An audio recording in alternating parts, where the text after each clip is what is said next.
la vez pasada que íbamos a estar hablando sobre la vida de Esther.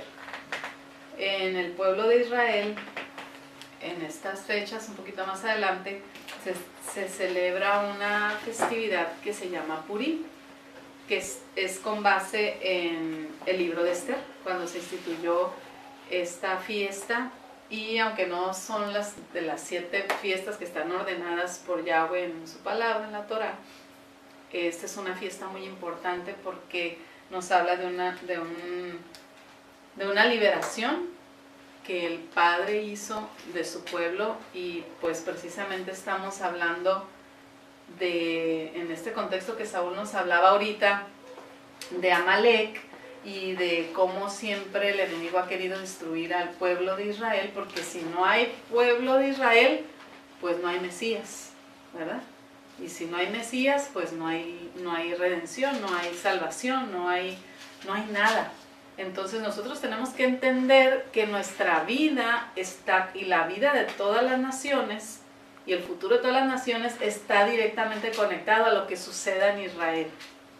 O sea, todas las palabras proféticas, este libro que vemos aquí está dirigido y fue escrito principalmente primero pues para el pueblo de Israel, para el pueblo escogido del Señor, y para todos aquellos que fueran añadidos a través de la gracia del Señor, y que nosotros aceptamos al Mesías de Israel, porque el Mesías que nosotros recibimos, no sé si tú te acordarás que te hayamos dicho algún día en las iglesias que era judío o que había nacido en Israel. Era algo como que nosotros teníamos como un velo y estábamos completamente ajenos a la vida de Israel.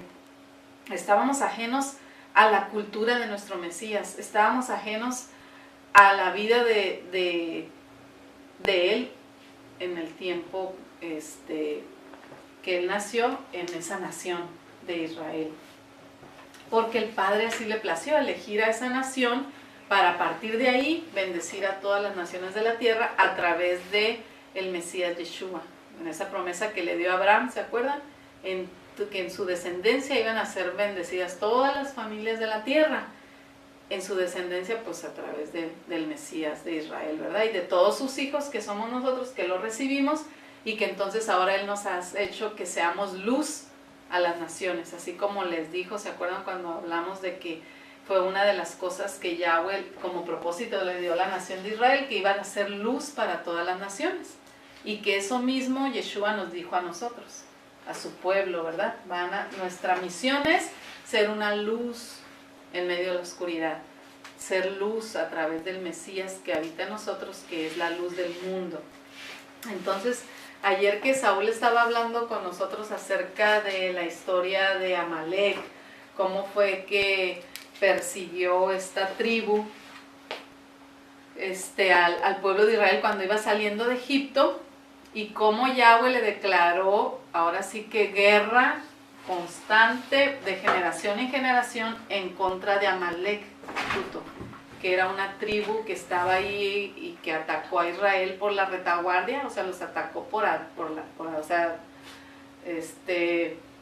de una manera traicionera, ¿verdad? Porque ni siquiera se le enfrentó como cuando un ejército a otro lo ataca y se preparaba David, ¿te acuerdas que se preparaba? No, aquí fue por la retaguardia, o sea, fue traicioneramente por la parte de atrás, atacando a los más débiles, a las mujeres, a los niños, que así es como actúa el enemigo, ¿verdad? Entonces, cuando yo estaba hablando ayer, Saúl, de eso, dije, ay, está todo conectado, porque fíjense que ahorita vamos a ver el libro de Esther, lo vamos a estar revisando en estas reuniones, para que nosotros también nos podamos unir al regocijo que hay en Israel en esta época de la libertad que Yahweh dio de sus enemigos.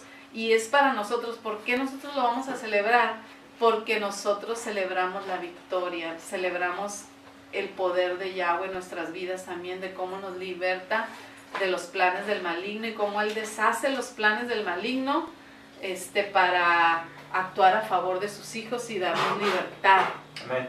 Entonces, vamos a ver el libro de Esther.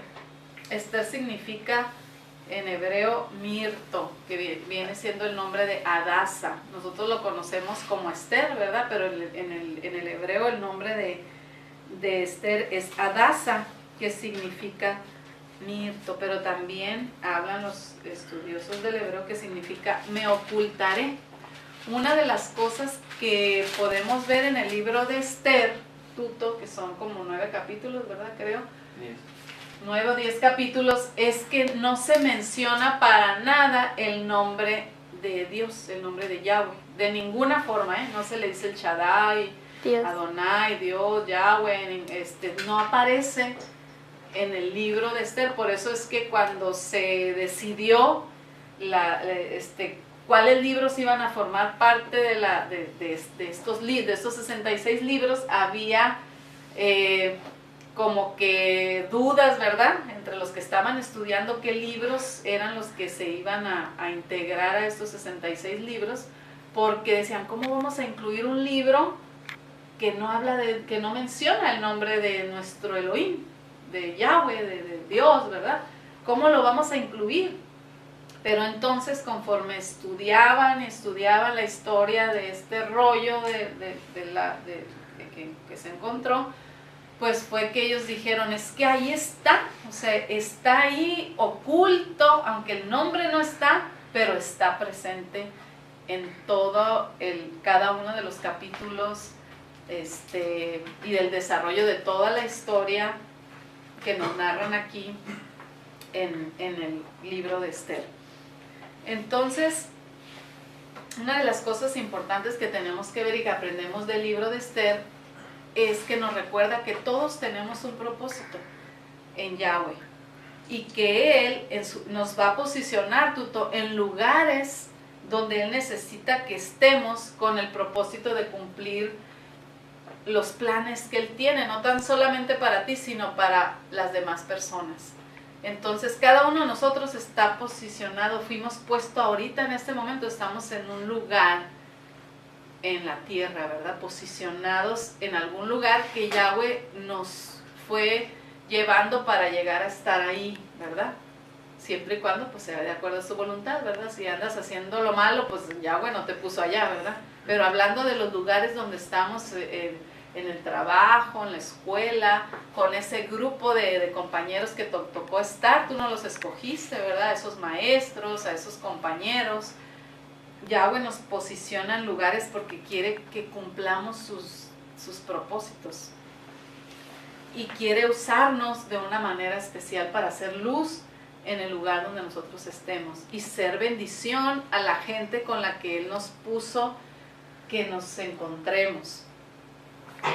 Y bueno, otra de las cosas que nos habla el libro de Esther es que Yahweh también puede de alguna manera poderosa usar a las mujeres.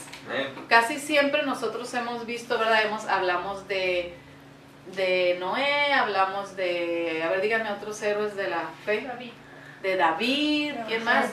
Moisés, Abraham, ¿quién más? Del Nuevo Testamento, pues a Pablo, los apóstoles, ¿verdad? Gedeón. O sea, hay muchos, la mayoría, ¿verdad? De los que se mencionan o que destacan en las historias bíblicas, los reyes, pues la gran mayoría de ellos son hombres, ¿verdad? Entonces nos podemos dar cuenta con el libro de Esther y con la vida de Esther que Yahweh puede también, y si Él le place, usar a las mujeres para cosas grandes, ¿verdad? Grandes o pequeñas, pero que Él te está usando para algo especial que Él quiere realizar. Entonces podemos decir que Esther pues es una heroína también, ¿verdad? Al mismo nivel que los demás varones que el Señor utilizó de una manera poderosa en favor de su pueblo Israel. Y vamos a estar viendo cómo fue que ella llegó a cierta posición para cumplir los planes que Yahweh tenía y desbaratar los planes del enemigo en contra de su pueblo. Entonces, este libro fue escrito, en esta época de esta historia se desarrolla pues casi cerca de 500 años antes de que viniera Yeshua. Y fue también antes de que se llevara a cabo la pelea contra Antíoco Epifanes, ¿se acuerdan? De la fiesta de Hanukkah que celebramos, que fue menos de 200 años antes de que viniera Yeshua, pues esta es todavía antes. Entonces, antes, en la parte de la fiesta de Hanukkah, era una forma de exterminar al pueblo, no era tanto matándolos, aniquilándolos, sino era aniquilando su cultura, aniquilándolos espiritualmente, para asimilarlos a la cultura griega, ¿se acuerdan? Era una forma como el enemigo, a través del rey y sus decretos, era exterminar todo lo que tuviera que ver con el culto al único Dios verdadero. Entonces espiritualmente los quería desaparecer, no tanto los quería matar físicamente, pero en este caso, en la historia de Esther, vamos a ver cómo era una aniquilación física parecida a la que nos estaba comentando ahorita Saúl, que sucedió con Amalek cuando les puso, ¿verdad?, que los persiguió, los quería aniquilar, los quería matar, no los quería decir, ay, no adores a tu Dios, mira, te voy a poner otro Dios, no, era, te voy a exterminar, te voy a desaparecer de la tierra, porque no quiero que quede un solo israelita, ¿verdad? Y luego en este caso, cuando vemos también con Hitler, pues también era matarlos, era asesinarlos completamente. Pero la cosa más, y esta historia se desarrolla tuto no en Israel, sino en Persia. Ahí era donde muchos judíos estaban en el exilio, estaban fuera de Israel, porque habían sido llevados cautivos a causa de su pecado, a causa de su desobediencia, fueron llevados cautivos. En este caso estaban ahí en Persia. Algunos judíos ya habían estado regresando a Israel, pero hubo cierto grupo de gente que se quedaron ahí. Ya algunos ya estaban asimilados a la cultura y se quedaron ahí, otros ya a lo mejor ya tenían casas, ya tenían sus familias, que a lo mejor ahí se casaron, ahí crecieron sus familias, entonces dijeron, pues aquí nos quedamos. Y entre ellos pues estaba Esther, ¿verdad? Ahí en Persia, y en ese tiempo estaba reinando el rey Asuero, que en hebreo se llama, según aquí viene en esta Biblia, Ahasverosh, y en español pues es el rey Asuero, ¿verdad? Entonces nos cuenta la historia aquí en este rey. No lo vamos a leer, vamos a leer algunos nada más. Yo les voy a dar alguna introducción y ya ustedes después lo pueden leer en su casa, está cortito, son 10 capítulos, pero aquí nos narra la historia de que los días de este rey, ¿sí?, que tenía una influencia, o su reinado estaba desde Etiopía hasta 127 provincias, ¿verdad? Entonces, él estaba en Susa, en la capital del reino. En el tercer año de su reinado, él ofreció un banquete muy grande para todos los jefes de todas las provincias, y vinieron la gente más importante, y hacían una fiesta. Aquí habla, no sé si aquí dice, pero eran como 180 días, fíjense, que se la llevaban de party. Imagínense todo el dinero y toda el dispendio que había para tener una fiesta de 180 días, donde él les presumía a todos ellos todo su poder y todos sus bienes que él tenía, que había logrado gracias a todas las guerras de los lugares que conquistaban, y pues tenía muchas riquezas que mostrarle a todos para que todos vieran lo poderoso que él era, que era este rey. Y pues allá había todo un banquete, había vino, dice la escritura que le decía, no hay límite para que les des vino hasta que quieran. Quiere decir que había pues borrachera, ¿verdad?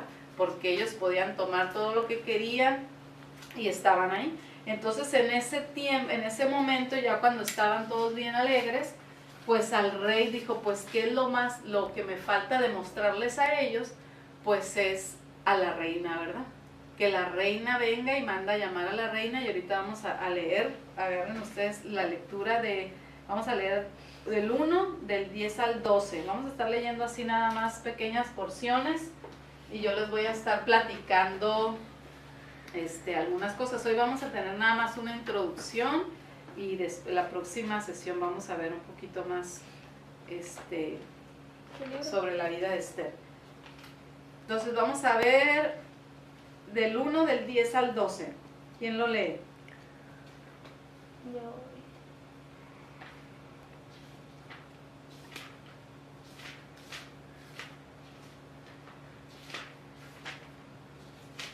¿Quién lo lee? Ester 1 del 10 al 12. Yo. Ujú. El séptimo día, estando el corazón del rey alegre del vino, mandó a Mehumán, Bizta, Arbona, Bigta, Abagta, Setar y Carcas, 7 eunucos que servían delante del rey Asuero, que trajesen a la reina Vasti a la presencia del rey con la corona regia, para mostrar a los pueblos y a los príncipes su belleza, porque era hermosa. Mas la reina Vasti no quiso comparecer a la orden del rey enviada por medio de los eunucos, y el rey se enojó mucho y se encendió en ira. Ujú. Ahí vemos cómo viene, la reina se niega al llamado del rey y se enciende en ira. Después habla la historia que le pregunta, ¿verdad?, a sus consejeros qué es lo que se va a hacer con la reina que tuvo la osadía de avergonzar al rey delante de todos, porque era como decir, pues tú serás muy el rey, pero a mí no me interesa, yo no voy a ir delante de ti. Y entonces esa fue una afrenta muy grande en contra del rey, porque bueno, le hubiera dicho acá a solas, ¿verdad?, o no voy a ir, pero era algo que hacía que el rey quedara después de todo el orgullo que había sentido, como que resulta que su esposa le dice que no viene, ¿verdad? Entonces pidió consejo y entonces le dieron un consejo. El consejo que le dieron fue que destituyera a la reina Vasti, que no más estuviera presente delante de la presencia del Señor, del rey, y que eligieran a otra en su lugar. Entonces vamos a leer ahorita el 1:19.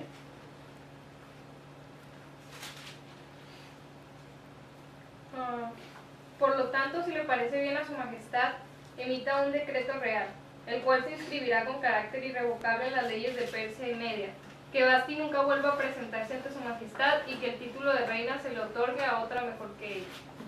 Que se le otorgue a otra, dice, a otra mejor que ella. Entonces ahí vemos nosotros cómo es que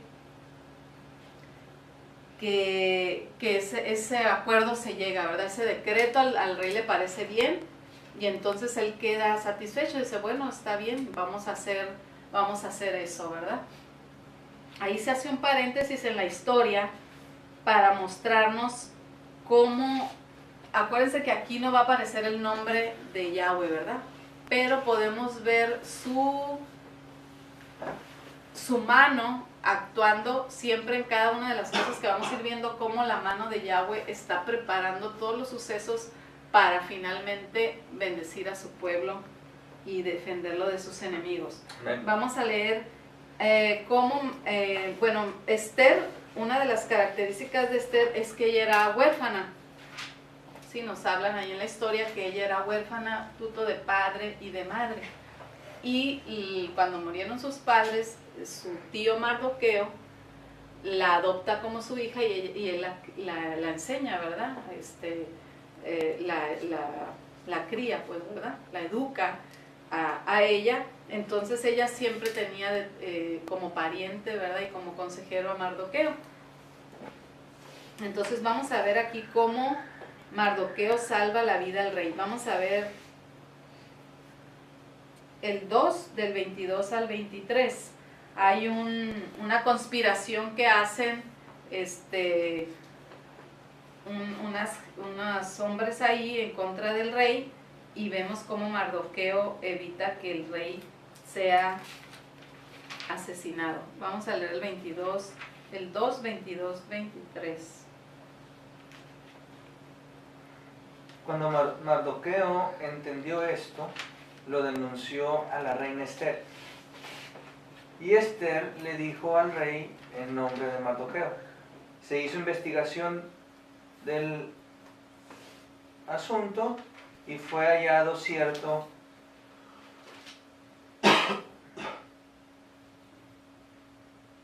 ¿Qué dice más? Sí, no alcanzo a leer. Lee, Elisa. Por tanto, los dos eunucos fueron colgados en una horca, y fue escrito el caso en el libro de las crónicas del rey.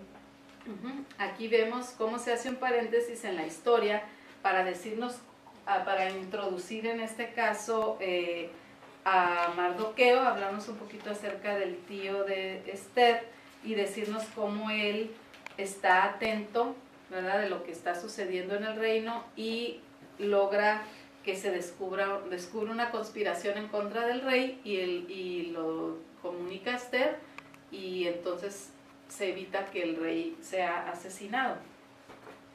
Vamos a ver entonces ahora cómo aparecen. Hace rato decía Saúl, nos decía, ¿verdad?, en la introducción, que siempre está el enemigo esperando atacar a su pueblo, siempre está el enemigo viendo cómo trama, así como quiere destruir a Israel, también quiere destruir la vida de todos los que somos Israel. De una o de otra manera el enemigo está buscando un descuido, está buscando la manera de ir en contra de los hijos de Dios, de los hijos de Yahweh.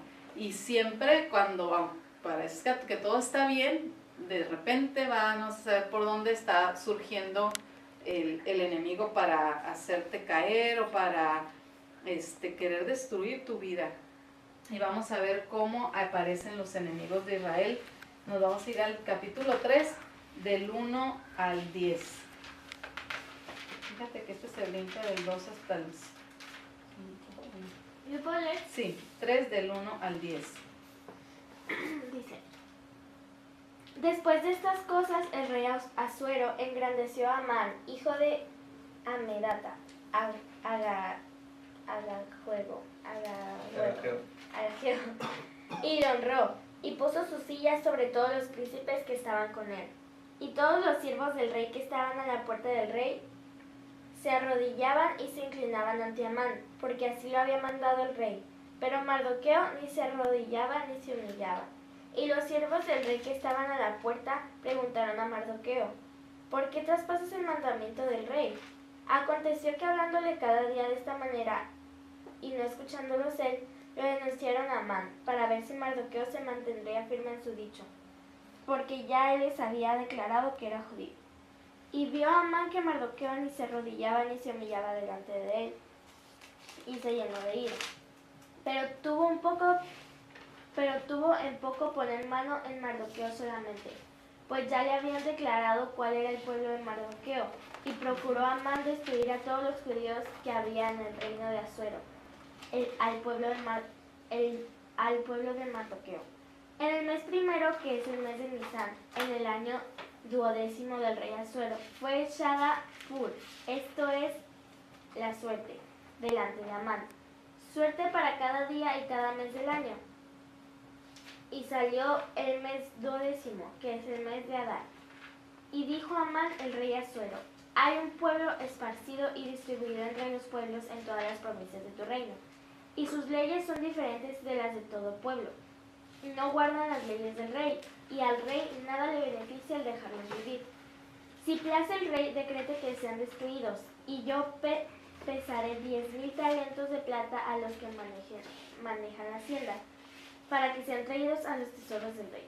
Entonces el rey quitó el anillo de su mano y lo dio a Amán, hijo de Hamedata, Agageo. ¿Cómo? Hijo de Hamedata, Agageo. Agageo, enemigo de los judíos. Entonces, fíjense, me brinqué la parte cuando Esther es elegida reino, que está todo en el capítulo 2. Eso lo podemos